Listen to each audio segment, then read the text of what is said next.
Thank you, Brian, for the introduction, which clearly indicates where human rights are heading in Bahrain. But one of the most alarming concerns is that the government of Bahrain is using the terrorism banner to justify the horrific abuses and violations of human rights, instead of expressing their gratitude to those who expose those violations. Human rights defenders in Bahrain are either behind bars, in prison, or under a travel ban, or they're being targeted in another way or living in exile.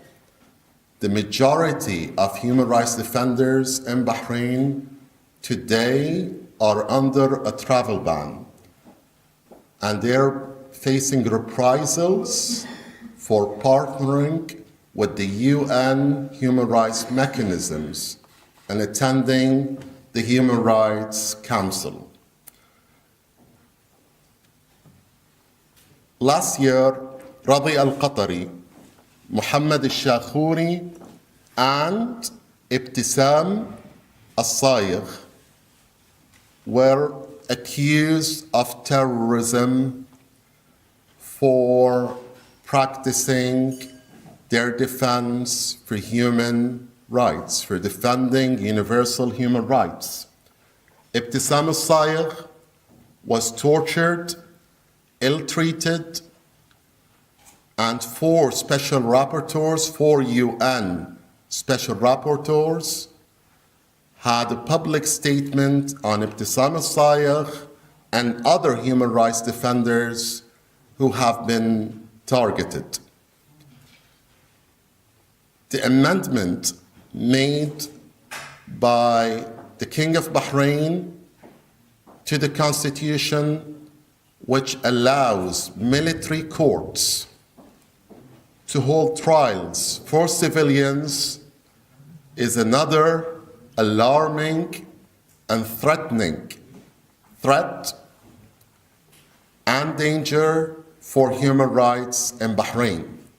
Civilians should never be tried before military courts, regardless of the cases brought against them. Furthermore, I would like to re-emphasize on what my colleague Brian Dooley just mentioned.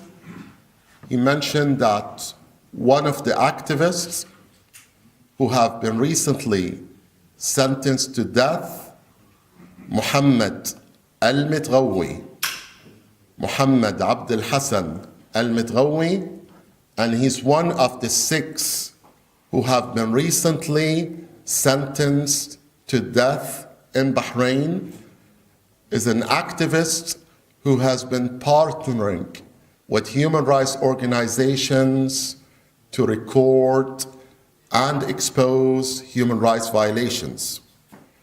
We received credible information from sources that Muhammad al-Mitghawi was one of those who were partnering with the Bahrain Independent Commission Inquiry, what happens to be called in Bahrain the Bassiouni Commission or the Bassiouni Committee.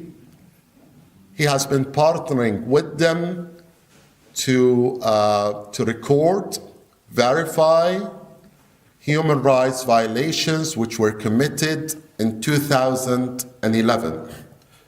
This clearly indicates that the government of Bahrain, unfortunately, regards human rights defenders as enemies. And that's why human rights defenders like Nabil Rajab are facing reprisals, are facing threats, and Nabil Rajab is in a situation which requires the support of all of us. It is not enough for the international community, or the international community should not remain silent on these violations committed by the government of Bahrain.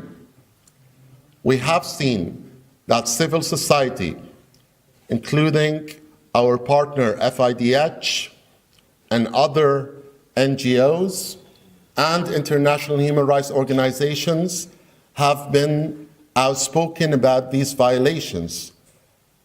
But we are confident that if the international community and if the allies of the Kingdom of Bahrain, like the United States of America and the United Kingdom, place effective pressure on the government of Bahrain to stop these violations, we will see at least some improvement on the human rights situation in Bahrain.